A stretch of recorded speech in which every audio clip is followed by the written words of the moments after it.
आज हम चर्चा करेंगे मोह रूपी सिद्धियों पर। सिद्धियों को मोह रूपी क्यों कहा गया है? सूत्र क्या कहता है? शिव सूत्र इस विषय में कहता है, जो आगे का सूत्र है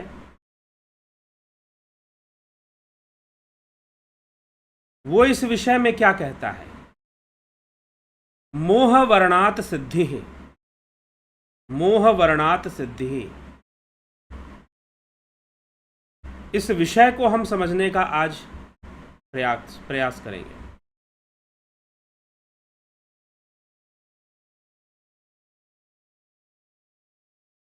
तो मोह रूपी सिद्धि, मोह के वशीभूत प्राप्त होने वाली सिद्धि। मोह कौन सा तत्व है? मोह क्या चीज है?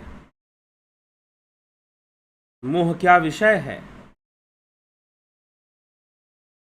जीवात्मा एक दृष्टा का दृश्य के प्रति जो झुकाव है, दृष्टा का दृश्य के प्रति जो झुकाव है, बस यही मोह है। अर्थात यह इंद्रिय जगत को देखना और इंद्रिय जगत में अनुभव होने वाले क्षणिक सुख और दुख में आसक्ति होना, और सदा मोह है इस शरीर के प्रति मोह होना। सबसे बड़ा मोह है इस शरीर के प्रति मोह होना। तो शरीर के प्रति मोह जीव को होता है, और शरीर के आधार पर बनने वाले रिश्ते नाते, धन दौलत, परिवार, समाज, इन सब के प्रति भी मोह होता है। तो मोह एक सबसे बड़ा आवरण माना गया है जीव के ऊपर। तो जीव को इस संसार में बहुत सारे विषयों से मोह है। सर्वप्रथम उसे अपने शरीर से ही मोह है। सर्वप्रथम उसे अपने अहंकार से ही मोह है। अहंकार से मोह। इसलिए संत कबीर दास, उनकी वाणी में आता है कि माया तजे तो क्या तजे, मान तजा नहीं जाए, मान भय मुनिवर गले, मान सबन को खाए। अपने अहंकार से ही मोह होता है, और यही कारण है कि सिद्धियों से भी मोह होता है। सिद्धियों से भी मोह होता है। मोह वर्णात सिद्धि है, अर्थात सिद्धियों की प्राप्ति जो मोह रूप हैं, मोह के वर्ण से हैं। तो एक सफल योगी, एक सिद्ध योगी, आणव उपाय की साधना करने वाला जो योगी है, वह अपने ऊपर कार्य करता है, और जब वह ध्यान योग की प्रक्रिया से जुड़ जाता है तो वह अपने मार्ग पर आगे बढ़ते बढ़ते वह जो है सिद्धियों को प्राप्त करता है। लेकिन प्रथम प्रारंभ में जो उसे सिद्धियां मिलती हैं वह मोह रूप ही होती हैं। प्रारंभ में जो भी उसे सिद्धियां प्राप्त होती हैं वो सब की सब मोह रूप होती हैं। सारी सिद्धियां मोह युक्त होती हैं। तो जो भी उसे सिद्धियां प्राप्त होती हैं वह मोह रूप सिद्धियां हैं। वह मोह से परे सिद्धि नहीं है, मोह युक्त है। तो यह जो मोह रूप सिद्धि है यह अपर सिद्धि है। यह परा सिद्धि नहीं है, अपरा सिद्धि है। तो इसे अपर सिद्धि भी बोल देते हैं, यह मोह रूपी सिद्धियों को। और यदि साधक योगी इन सिद्धियों में उलझता है तो उसका पतन भी होता है। लेकिन इन सिद्धियों की अनुभूति भी कब हो पाती है? उसी साधक को हो पाती है जिसकी शिव तत्व में दृढ़ता है, जिसकी शिव तत्व में श्रद्धा है, जिसको आत्मज्ञान में रुचि है, और वो आत्मज्ञान, शिव तत्व का ज्ञान उसके लिए निरंतर प्रयासरत है। और सिद्धियों के प्राप्त होने से उसकी जो दृढ़ता है, उसका जो कन्विक्शन है,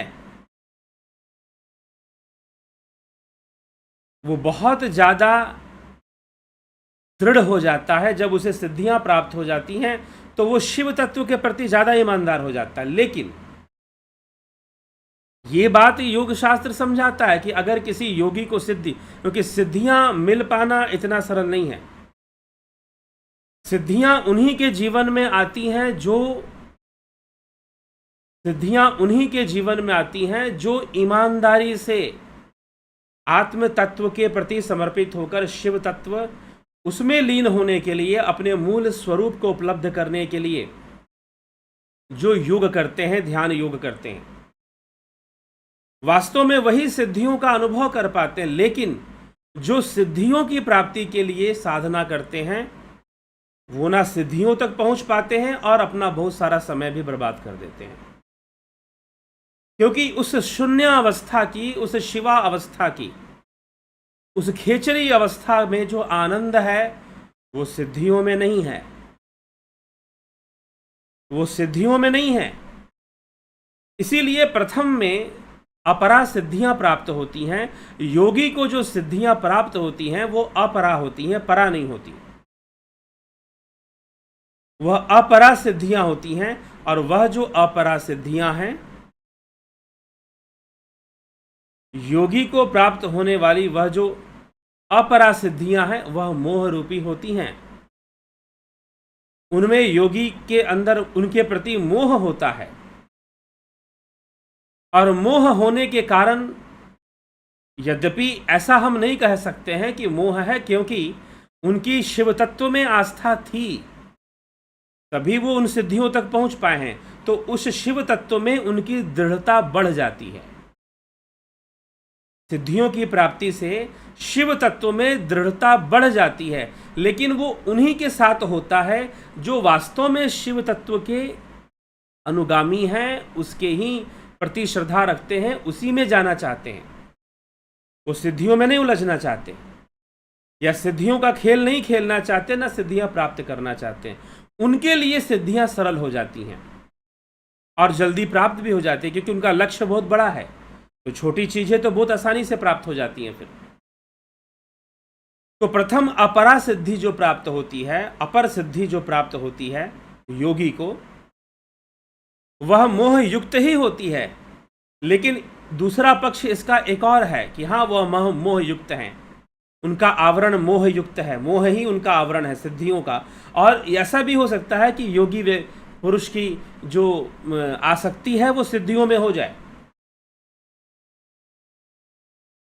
ऐसा भी हो सकता है कि योगी पुरुष की जो आसक्ति है वो सिद्धियों में हो जाए, ऐसा भी पॉसिबल है।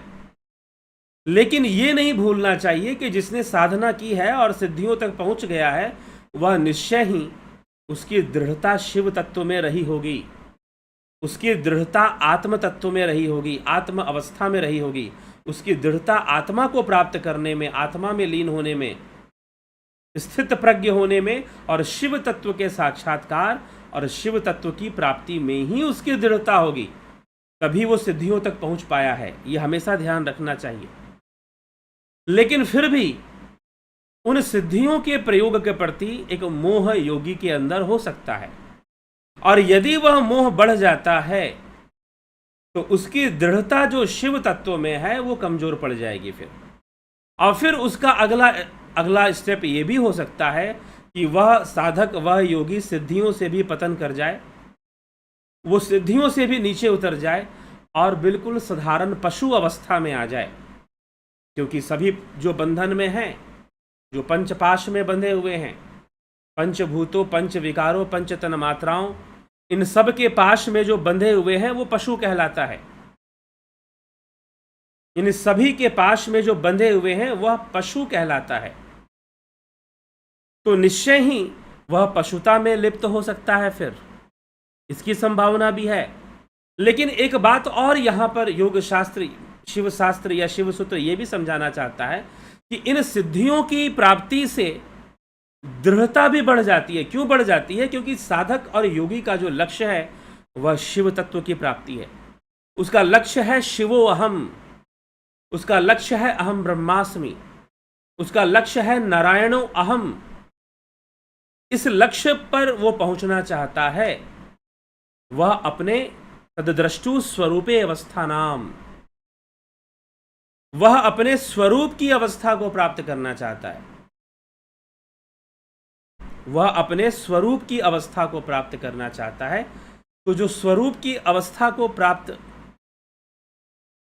करने की बात है, अगर उसकी दृढ़ता स्वरूप की अवस्था में है तो फिर ये सिद्धियां उसका क्या नुकसान कर पाएंगी, ये सिद्धियां उसका कुछ भी नहीं बिगाड़ पाएंगे। लेकिन फिर भी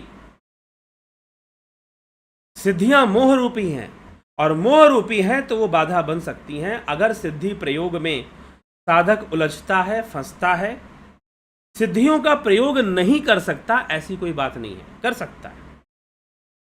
सिद्धियों का प्रयोग नहीं कर सकता ऐसी कोई बात नहीं है, वो सिद्धियों का प्रयोग करेगा, लेकिन यदि उसमें मोहासक्त होता है और शिव तत्व को भूल जाता है तो उसका पतन होना निश्चय है। तो कितने योगी ऐसे होंगे जिनका पतन होगा। अगर हम शिव सूत्र की बात को समझे तो शिव सूत्र का मानना है कि जी नहीं, जो सिद्धियों तक पहुंचते हैं उनकी दृढ़ता होती है, क्योंकि जब तक उनकी दृढ़ता शिव तत्व में नहीं होगी, सिद्धियों तक पहुंचना भी सबके लिए बस की बात नहीं है। यह अवस्था भी साथ में बनती है।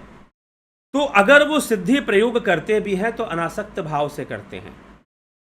सिद्धि प्रयोग अनासक्त भाव से करते हैं, प्रदर्शन के लिए नहीं करते। प्रदर्शन के लिए नहीं कि किसी को ये प्रॉब्लम है, किसी को वो प्रॉब्लम है, तो चलो भैया इसकी प्रॉब्लम ठीक कर देते हैं, उसकी प्रॉब्लम ठीक कर देते हैं। उनके अंदर ऐसी कोई भावना नहीं होती। हाँ, धर्म स्थापना हेतु वो कर सकते हैं, नहीं तो अगर ऐसी बात है तो बहुत सारे सिद्ध महापुरुष हमारे देश में हुए, वो आपकी सारी समस्याओं को दूर कर देते, सारी समस्याओं को दूर कर देते। क्या जरूरत थी भगवान कृष्ण को अर्जुन को श्रीमद् भगवत गीता सुनाने की? वो तो सिद्ध योगी थे, कृष्ण तो सिद्ध योगी थे भाई। उन्होंने द्रौपदी का चीर बढ़ा दिया, कुब्जा के शरीर को सुंदर बना दिया,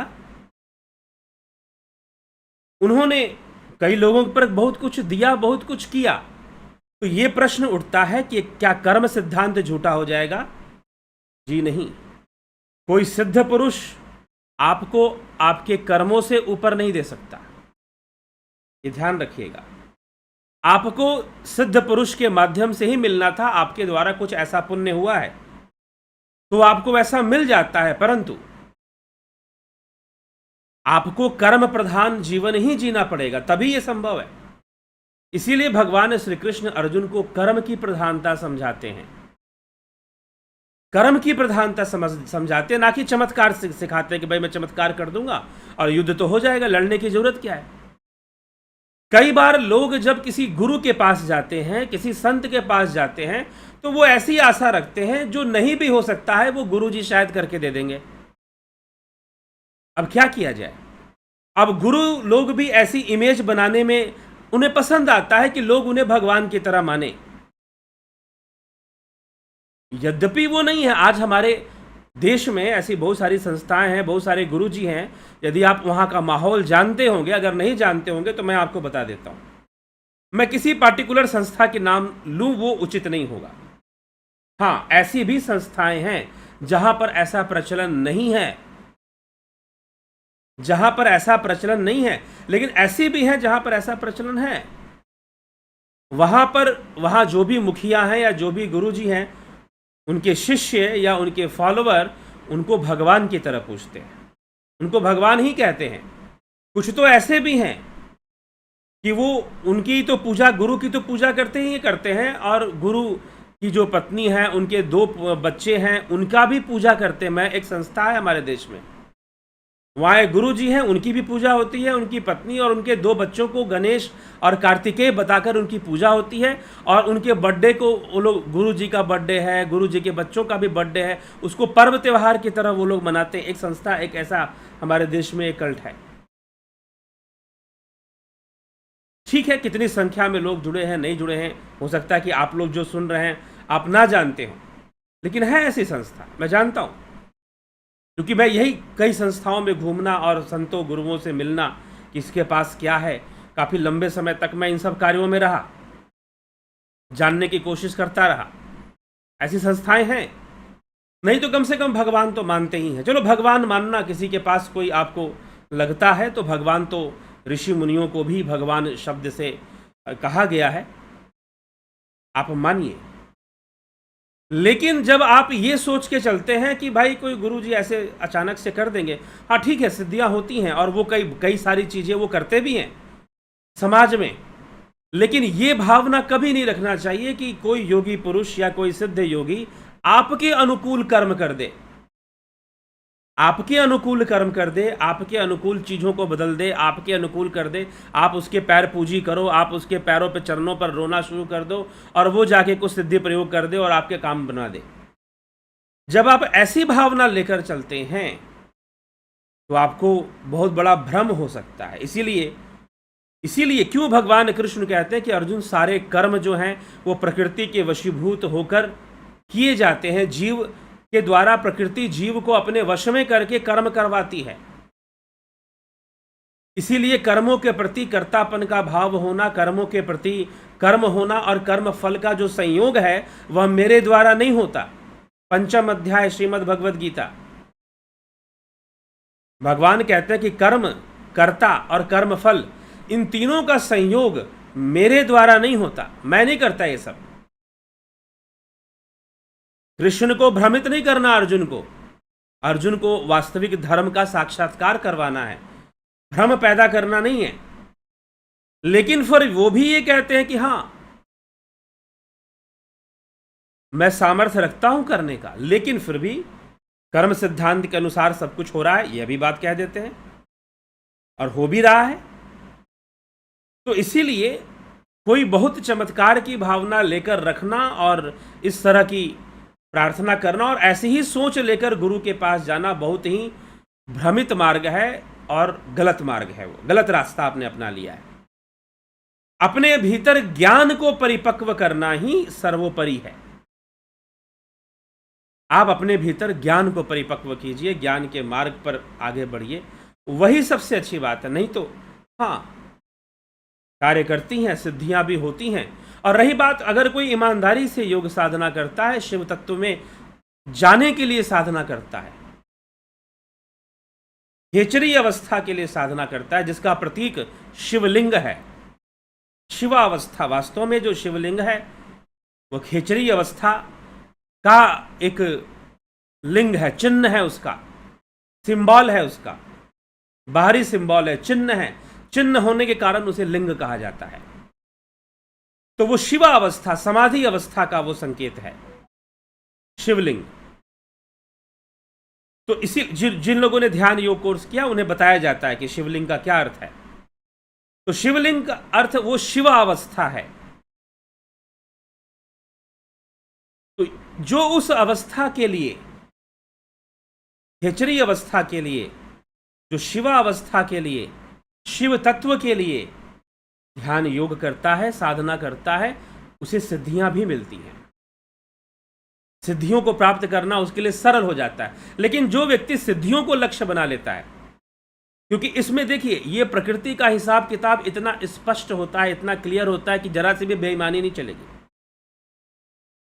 आपका इंटेंशन बिल्कुल क्लियर होना ही चाहिए। Your intention should be only to rest in Shiva तत्व, कि आपको उस शिव तत्व में आराम करना है। You have to stay in that state of tranquillity, उस समता की अवस्था में, सम अवस्था में, उस अवस्था में आपको रहना है जहां श्री विष्णु क्षीर सागर में रहते हैं, अनंत शयनम की अवस्था में रहते हैं। अनंत शयनम, जो अनंत में शयन कर रहा है, उसे किसी से मतलब नहीं है। प्रकृति का काम अपने आप हो रहा है जैसे होना है। जो जैसा कर्म कर रहा है उसको वैसे फल मिल रहे हैं, जो जैसा है वैसे चल रहा है। वो क्या करेगा? अनंत शयनम। उनके लिए भला कौन सा काम? उनके लिए कोई कार्य नहीं है, कोई काम नहीं है, वो तो अनंत शयनम है। ठीक है, तो इसीलिए हमें यह बात समझना है, जिसको अनंत शयनम की अवस्था में पहुंचना है, जिसको शिवा अवस्था में पहुंचना है, जिसको कैवल्य में पहुंचना है, उनको सिद्धियां बहुत सरलता से मिल जाती हैं। लेकिन यह इतनी ईमानदारी का विषय है कि अगर आप पूरे ईमानदार हैं कैवल्य के लिए तभी, अगर आप पूरे ईमानदार हैं कैवल्य के लिए तभी, अगर जरा सा भी, क्योंकि ये बात मैं यहाँ पे बता रहा हूँ क्योंकि कई लोग ऐसे मिलते हैं जो सिद्धियों की चर्चा करते हैं, मुझसे भी कहते हैं कि आप ऐसा कर दीजिए वैसा कर दीजिए। यथासंभव आप अपने कर्म को स्वीकार कीजिए। कोई दुख आ गया तो उस जगन माता से, उस प्रकृति माता से, उस जगन माता से, क्योंकि दुख पैदा करने वाली वही है, सुख पैदा करने वाली वही है, कि तू मुझे शक्ति दे कि मैं इस दुख को सहन कर पाऊं। ठीक है। और रही बात, अगर साधना करते हो, योग करते हो, मंत्र शक्ति अगर आपको प्राप्त है, मंत्र शक्ति आप सोचोगे क्या है, कोई मंत्र का जाप? जी नहीं, ये ध्यान योग करने से ही मंत्र शक्ति विकसित हो जाती है। और मंत्र शक्ति क्या होती है? To change your mind, power to change your mind, अपने मन को एक ट्रैक से हटाने की क्षमता, स्टैमिना। तो बहुत आसानी से वो योगी जो है अपने दुखों से अपने आप को अलग कर लेता है। इसीलिए भगवान कृष्ण श्रीमद् भगवद गीता में कहते हैं जो सांख्य योगी होते हैं उन्हें निष्काम कर्म की आवश्यकता नहीं पड़ती, क्योंकि उनके द्वारा किए जाने वाला सारा कर्म निष्काम ही होता है, वो अपने आप ही निष्काम हो जाता है। उन्हें निष्काम कर्म करने के प्रति ध्यान देने की आवश्यकता नहीं पड़ती है। तो इसी तरह से जो कैवल्य का लक्ष्य लेता है और जो सोचता है कि मैं उस सुकून में चला जाऊं, मुझे वो शून्य अवस्था चाहिए, तो उनको सिद्धियां बड़ी आसानी से मिलती हैं, क्योंकि उनका गोल बड़ा हायर होता है और वो उसके बड़े उसमें जाना चाहते हैं। तो उनके अंदर जो स्पिरिचुअल क्वालिटीज़ हैं, स्पिरिचुअल पावर्स है, वो बहुत तेज़ी से डेवलप हो जाती है, आसानी से डेवलप हो जाती है। और जब उनके अंदर एक परिपक्वता आ जाती है, शुरू में ऐसा हो सकता है कि सिद्धियों के प्रयोग में उनको लालच आए, उनको लालच आए। अब ये सब बातें मैं कुछ ऐसे मार्गों से गुजरा हुआ हूँ और कुछ ऐसे लोगों से मिला भी हूँ और कुछ ऐसे रास्तों का अनुभव मैंने किया है, शायद मैं यहाँ उन सब बातों को अभिव्यक्त नहीं कर सकता, तभी मैं आपको ये बता रहा हूँ। ऐसा बिल्कुल होगा कि थोड़ा सा उसको लालच आए, लेकिन अगर अच्छी गाइडेंस है और खुद की समझ है तो वो फिर से अपनी अवस्था में आ जाएगा और वो उस मोह में नहीं फंसेगा और वो शून्य की ओर जाएगा, क्योंकि उसे समझ में आ जाएगा। थोड़ा बहुत सिद्धियों के साथ खेलने के बाद भी योगी को समझ में आ जाता है कि भाई इन सिद्धियों में भी कोई शांति नहीं रखी है, ये भी बस ऐसे ही जैसे संसार का, यह संपूर्ण संसार का माया जाल और एक मजाक है, इल्यूजन है, वैसे ये सिद्धियां भी हैं, कुछ होने जाने वाला नहीं इससे। प्रकृति का कर्म फल वो बना रहेगा। ठीक है। तो कभी इस लालच में मत पड़िए, शॉर्टकट के तरीके में कभी मत पड़िए। मैं श्यामाचरण लाहिड़ी महाशय, उनकी जीवन गाथा में आपको सुनाता हूं। एक बार श्यामाचरण जी कहीं जा रहे थे, अपने एक शिष्य के साथ जा रहे थे। वाराणसी में वो रहते थे, काशी उनका स्थान था। जन्म तो उनका बंगाल में हुआ था, लेकिन उनका लीला स्थान, लीला स्थली उनकी काशी थी, वाराणसी थी। तो काशी में वो कहीं जा रहे थे और उस समय ईंटें होती थी, ईंटों के लोग कुछ मकान बनाते थे, तो मिट्टी से ही ईंटें जोड़ते थे लोग, सीमेंट ये सब नहीं हुआ करता था। तो जा रहे थे तो एक दीवार थी, उस दीवार के उस बगल से वो जा रहे थे। चलते चलते उन्होंने अपने एक शिष्य से कहा कि थोड़ी सी पट्टी मिलेगी, थोड़ा कपड़ा मिलेगा, कपड़े का टुकड़ा तुम अपनी धोती से फाड़ कर दे सकते तो दो। धोती पहनते थे सारे लोग उस समय।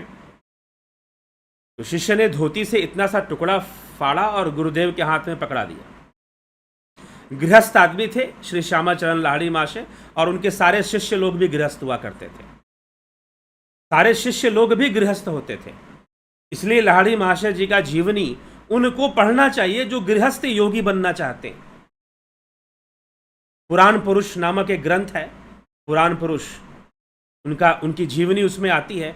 जो भी गृहस्थ जीवन में रहकर योग साधना की पराकाष्ठा को छूना चाहते हैं, उनको श्री श्यामाचरण लाहिड़ी के बारे में जरूर पढ़ना चाहिए। मैं ये एक रिकमेंड कर रहा हूं।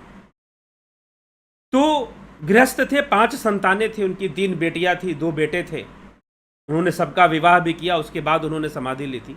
लेकिन उनकी जो लीला थी वो बहुत ही लीला, उन्होंने कई ऐसी घटनाएं उनके जीवन में आती हैं कि बड़ी अद्भुत सी लगती हैं। अगर आप पढ़ोगे तो बहुत रोमांचित करने वाली उनकी जीवन लीला है। श्री श्यामाचरण लाहिड़ी महाशय के बारे में बताया।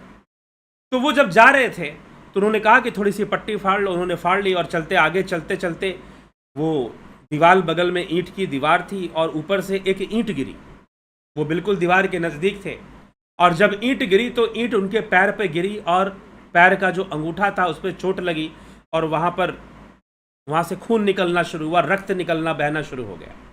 जब खून बहना शुरू हुआ तो गुरुजी ने कहा कि पट्टी जो उन्होंने कपड़ा फड़वाया था उसे लिया और उसे उस घाव पर बांध दिया। जब बांध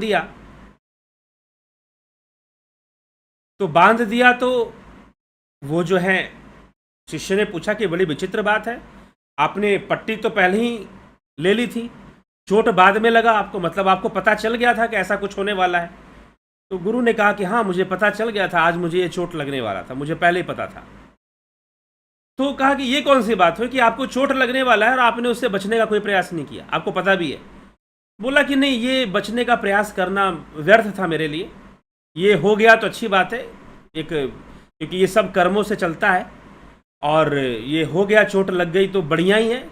अगर मैं शायद बचता तो कोई बहुत बड़ा चोट लगता फिर, क्योंकि ये उसमें प्रारब्ध जुड़ता है ना, प्रारब्ध जुड़ता है मतलब इंटरेस्ट जुड़ता है, इंटरेस्ट जुड़ता है। तो वो उन्होंने इस प्रकार से उसको बोला और पट्टी बांधी और आगे बढ़ पड़े। तो ऐसी कई घटनाएं श्री श्यामाचरण लाहिड़ी महाशय के जीवन में, जबकि वो पूरी तरह से गृहस्थ थे और अपने शिष्यों को गृहस्थ रहने की आज्ञा देते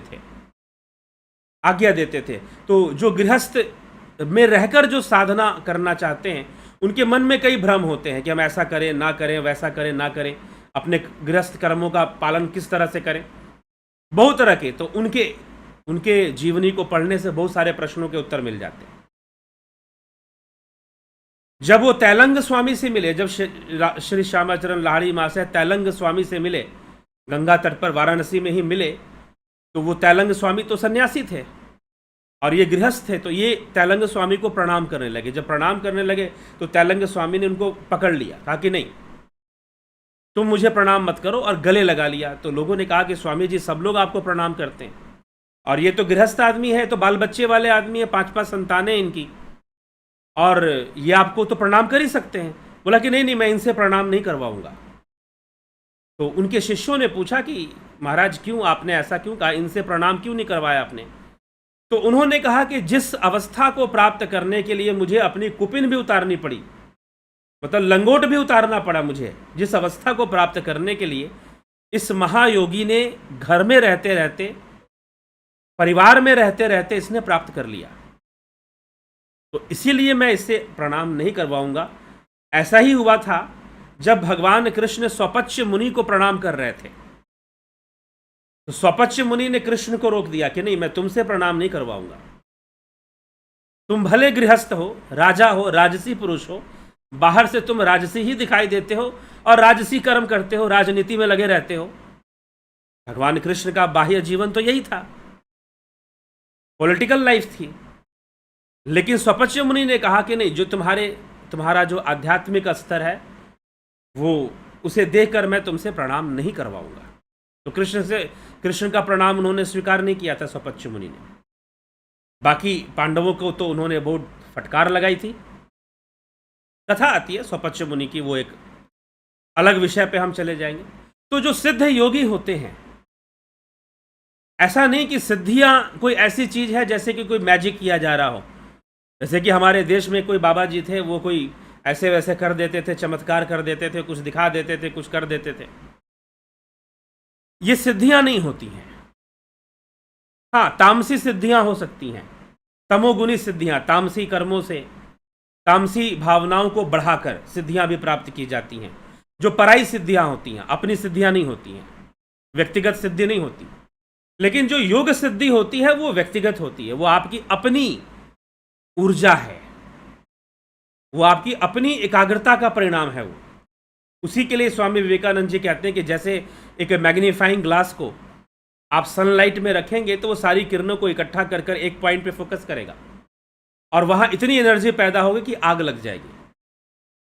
वैसे ही जब हम अपने मन को एक वृत्ति कर देते हैं, एक ही भाव कर देते हैं, कोई भावना नहीं, सारी जो एनर्जी है हमारे मन का, जितना भी एक डिस्ट्रैक्शंस हैं, डाइवर्जन्स हैं माइंड के बहुत सारे, और मन कभी इस दिशा में बिखरा हुआ है उसकी एनर्जी, जब हम उसे फोकस कर देते हैं तो एक पावरफुल चीज बन जाती है वो।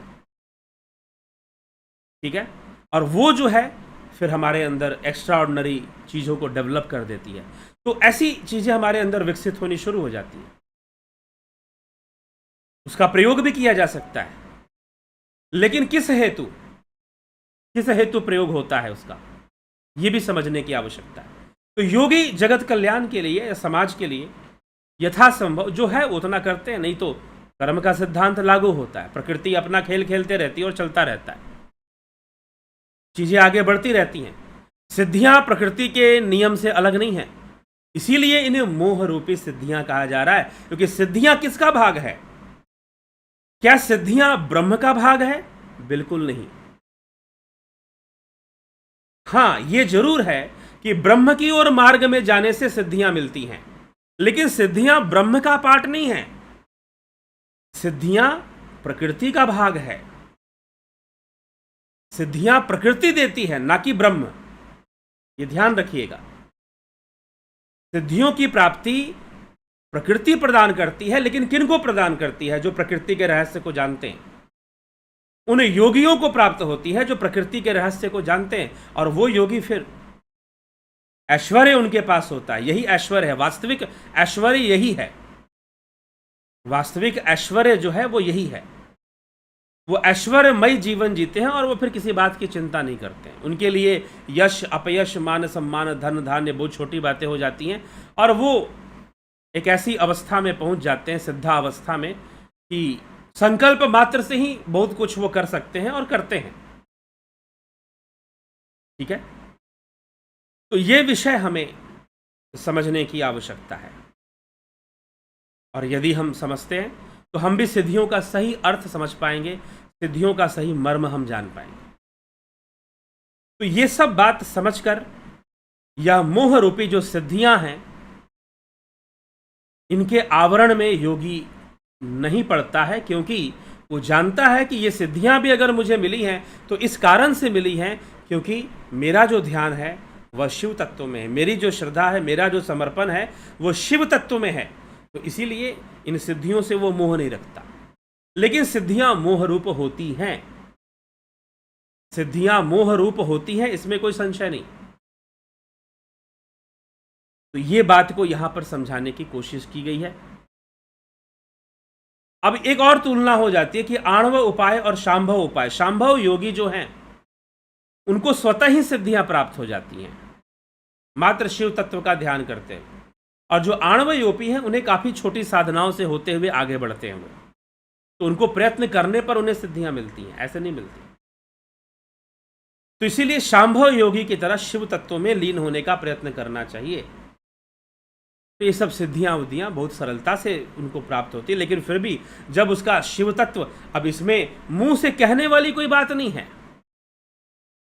मुख से कहने वाली कोई बात नहीं है कि भाई मैं तो शिव तत्व में ध्यान रखता हूं, नहीं, वो प्रकृति जानती है। आप किस वस्तु के प्रति कितना ईमानदार हैं वो प्रकृति समझती है और प्रकृति जानती है। वैसे ही इसीलिए हमारे कर्मों का फल वो ले आती है हमारे सामने, हमारे कर्मों का फल वो ले आती है हमारे सामने। ठीक है, तो हमें यह समझने की यहां आवश्यकता है। ठीक, तो ये समझना है। और कर्म सिद्धांत, प्रकृति का सिद्धांत वो काम करता रहता है। कोई सिद्ध पुरुष हो ना सिद्ध पुरुष हो, सिद्धियां भी आती हैं तो उसी कर्म सिद्धांत के अंतर्गत ही किसी को प्राप्त होती हैं। किसी ने वैसा कर्म किया है, शुभ कर्म किए हैं, योग कर्म किए हैं, तभी तो उसे सिद्धियां मिली हैं। तो ये सारा सिद्धांत चलता है और ऐसे प्रक्रिया आगे बढ़ती है। तो ये विषय हमें समझने की आवश्यकता है। और सिद्धियों के मोह में जो योगी हैं वो नहीं पड़ते हैं और वो आगे बढ़ जाते हैं और वो शिव तत्व में जाकर लीन होते हैं। इस विषय को ऐसे समझना चाहिए, जो मोह वर्णात सिद्धि यह सूत्र जो दिया गया शिव सूत्र के आणव उपाय में। आइए आगे पढ़ते। प्रेमलता बलदावा जी बहुत अभिनंदन है। कमलेश खैरनर, जितेंद्र साहू, जगत नारायण, कन्हाई कुमार, विंदेश्वरी मिश्रा, रूपलाल विश्वकर्मा, विनोद कुमार सूद, सीताराम माली, सबका बहुत अभिनंदन है। माधुरी कोल्हे जी, रमेश पेशवानी, आशा रानी, गोविंद प्रसाद नीमा, सतीश कुमार, अजित अपराजित, शिव शर्मा, योगेंद्र पंडित, देवरतन बलदावा, विष्णुचंद्र मौर्य, गणेश आम्बेकर, राम गोपाल जांगीड़, रतन सिंह जी, रविंद्र मकवाना जी, उषा श्रीवास्तवा, रचना जी, भरत छबलानी जी, प्रेम सागर यादव, नरसाराम जी, अर्जन भाई चौहान, विमला शाह, शिवम भट्ट, अमन कक्कर, मोहन रावत, वीरेंद्र मिश्रा, श्वेता राय सिन्हा जी, श्वेता कुमारी, राम विलास जी, ब्रह्मपाल कुमार, हीरालाल यादव, जय गुरुदेव। जिनके भाग का विकास हो गया उन्हें भगवान कहते हैं। भग क्या है, क्लियर करने की। भग का विकास हो गया, जिन्हें ऐश्वर्य प्राप्त हो गया, सिद्धियां प्राप्त हो गई, उन्हें भगवान कहते हैं। तो 6 भग होते हैं, कई बार इस पर चर्चा हुई है 6 भगों के ऊपर, पिछले भी वीडियोस में हुआ है। ऐश्वर्य होना चाहिए, करुणा होना चाहिए, कीर्ति होनी चाहिए, ब्रह्मचर्य होना चाहिए। ये सारे भगों का विकास जब होता है, लेकिन अब इन भगों को आप कितना समझते हैं? कृष्ण भगवान थे, तभी तो वो पूर्ण ब्रह्मचारी थे, लेकिन अब ब्रह्मचर्य को कितना समझते हैं आप? मैं कहूं, अभी श्यामाचरण लाहिड़ी महाशय की बात हो रही थी। श्यामाचरण लाहिड़ी महाशय पूर्ण ब्रह्मचारी थे। उनकी पत्नी भी थी, उनके 5 संतानें भी थे, लेकिन पूर्ण ब्रह्मचारी थे। तो आजकल जो विकृत अर्थ है ब्रह्मचर्य का, अगर वो आप लगाकर चलोगे तो वो कभी समझ में नहीं आएगा। ठीक है, वो मात्र भटकाव है। कल परसों की बात है, कोई मुझसे बात कर रहा था इसी विषय पर। उनके अनुसार ब्रह्मचर्य मतलब मात्र वीर्य संचय कर लिया तो ब्रह्मचारी हो गया। बहुत बड़े भ्रम में हो, और पता चला पूरी उम्र बिता दी उन्होंने, और फिर कुंठा और बहुत सारी चीजें और अहंकार भी साथ में। तो इसीलिए बहुत सारे, हाँ ठीक है, एक सीमा तक उस चीज की आवश्यकता है, ऐसा नहीं कि आवश्यकता नहीं है, लेकिन एक सीमा के बाद उसकी कोई आवश्यकता नहीं होती। और इसीलिए कई योगी ब्रह्मचारी, तो श्री श्यामाचरण लाहिड़ी महाशय ब्रह्मचारी थे, क्योंकि उनका आचरण ब्रह्ममय था। तो जिसका आचरण ब्रह्ममय हो जाएगा, समता में जो चला जाएगा, भगवान कृष्ण कहते हैं दुख सुख दुखे समय कृत्वा लाभा लाभो जया जयो। गीता कितनी पढ़ी आपने? अनाश्रितो कर्म फलम कार्यम कर्म करोति यः स सन्न्यासी च योगी। अनाश्रित होकर कर्म फल के प्रति जो कर्म कर्तव्य करता है वही सन्यासी है, वही योगी है, ना कि अग्नि कर्मों को त्याग करने वाला मात्र योगी है। मात्र अग्नि कर्मों को त्याग करने वाला योगी नहीं होता, जिसके अंदर अनाश्रित भाव नहीं आया अभी तक। तो ये सब गीता यही तो समझाना चाहते, इसलिए लोग गीता का तो कुछ और ही बना देते हैं। इसलिए मैं तो कहता हूं गीता पर व्यक्तिगत अनुसंधान करो, नहीं तो बहुत सारी संस्थाओं और गुरुओं ने वो गीता को कुछ और ही बना के रख दिया है। इसीलिए गीता एक ऐसा विषय है जिस पे बार बार चर्चा होनी चाहिए, और करेंगे। शिवसूत्र हो रही है, श्रीमद् भगवद गीता पर भी दोबारा चर्चा होगी। जुड़े रहे, बने रहे। ठीक, तो भगों का विकास, भगों में ब्रह्मचर्य है, भगों में आपके करुणा है, भगों में कीर्ति है, भगों में ऐश्वर्य है। 6 प्रकार के भग हैं। मनीष यादव जी, ओम नमः शिवाय। अशोक रावल, गंभीर शाह, नरेश मेहरा,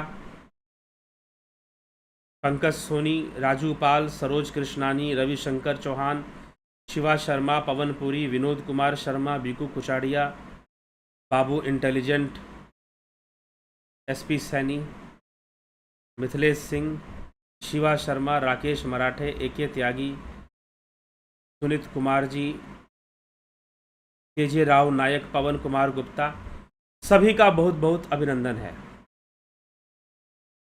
शिवा शर्मा जी, चलते रहना ही साधक का काम है। बिल्कुल, अनुज पुरी पुरी, ओम नमः शिवाय। तो इस प्रकार से ये सिद्धियां होती हैं, काम करती हैं। और सिद्धियां आ जाने का एक और मैं साथ में एक बात जोड़ना चाहूंगा अभी। सिद्धियां मिल जाने का मतलब क्या कि योगी कुछ भी कर सकता है? जी हाँ, कर तो बहुत कुछ सकता है, लेकिन इसका मतलब यह भी नहीं है कि वह प्रकृति के सारी चीजों को बदल देगा। अगर कुछ करेगा तो उसकी भी प्रतिक्रिया तो आएगी। इसका नाम ही प्रकृति है, कृति और प्रकृति। रिएक्शन तो ये देगी। रिएक्शन प्रकृति का अगर हम सिनोनिम ढूंढे अंग्रेजी भाषा में तो सिंपल, और हम बहुत सिंपल वर्ड में कह सकते हैं, इट इज रिएक्शन। कृति प्रकृति, ठीक है, यही है। तो जब कर्मों का फल मिलता है तो प्रकृति वहां पर होती है और वही देती है, सब वही करती है। तो यह सब भी हमें कई बातें होती हैं, तो इन सभी टॉपिक्स को, कॉन्सेप्ट को हमें क्लियर रखना चाहिए, तभी जाकर हमें विशेष बात समझ में आती है। नहीं तो लोग बेकार में व्याकुल होते हैं सिद्धियों के लिए। कुछ लोग ऐसे मुझ टकरा जाते हैं जो सिद्धियों के लिए बहुत व्याकुल होते हैं कि हमें सिद्धियां मिल जाए। ठीक है, ठीक है, एक व्याकुलता ठीक है, लेकिन इस तरह की चीजें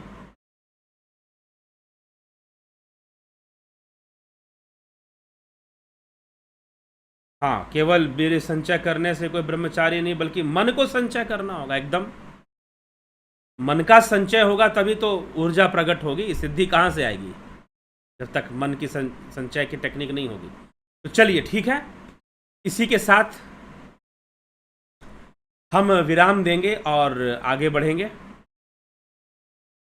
इस चर्चा को कल फिर चर्चा होगी। शिव सूत्र में आप सूत्रों में यही विशेषता होती है कि एक सूत्र अपने अंदर बहुत सारी बातों को छुपाए होता है, ठीक ना। योग सूत्र भी पढ़ते हैं तो यही सब बातें आती हैं। मतलब सूत्र ऐसी चीजें होती हैं, मंत्र के रूप में होती हैं, और सूत्र जो है बहुत कम शब्दों में बहुत बड़ी बड़ी बातों को, बहुत बड़े बड़े कॉन्सेप्ट्स दिए होते हैं, ठीक है। इसीलिए सूत्रों की रचना महापुरुषों ने की, और ताकि बहुत बड़ा ग्रंथ ना लिखना पड़े, ठीक है। और बड़े बड़े ग्रंथ भी लिखे गए, लेकिन कम शब्दों में कितनी बातें अच्छे से समझाई जा सकें, वो सूत्र हैं। तो उनको सूत्र फॉर्मूला हो जाता है वो एक अपने आप में। तो यहां पर 3 शब्द है, मोह वर्णात सिद्धि, बात खत्म। मोह वर्णात सिद्धि, इतना लिखकर बहुत सारी बातें समझा दी गई हैं। तो उसी विषय को समझने के लिए आज का हमारी ये चर्चा हुई, और कल फिर हम अगले सूत्र पर हम देखेंगे कि आगे महर्षि वसुगुप्त क्या कहते हैं इस विषय में। शिव सूत्र में आणव उपाय में ये चलेगा। आणव उपाय एक लंबा व्याख्यान है, और उसके बाद स्पंद कारिका भी चलेगा। तो शिव सूत्र के साथ अभी कुछ लंबे समय तक साथ में हमें चलना है। चले, लगभग महीना तो और लगेगा ही। साथ में बने रहें, चलते रहें, और बहुत बड़े बड़े योग रहस्यों को समझते रहें। साथ में अपनी योग साधना भी करें। योग साधना अभी भी समय है, 16 तारीख तक मैंने बोला है। ध्यान योग का कोर्स आप ज्वाइन कर सकते हैं। 16 तारीख के बाद आप देर हो जाएगा आपके लिए, ठीक है। तो 16 तक कोर्स शुरू हो चुका है, कोर्स स्टार्ट हो चुका है ध्यान योग का। 14 तारीख को ही शुरू हो गया, लेकिन 16 तारीख तक आपका एक्सेप्ट है, आप अगर ज्वाइन करते हैं तो, ठीक है। तो यह विषय है, अगर आप ज्वाइन करना चाहते हैं, कल तक आपके पास समय है।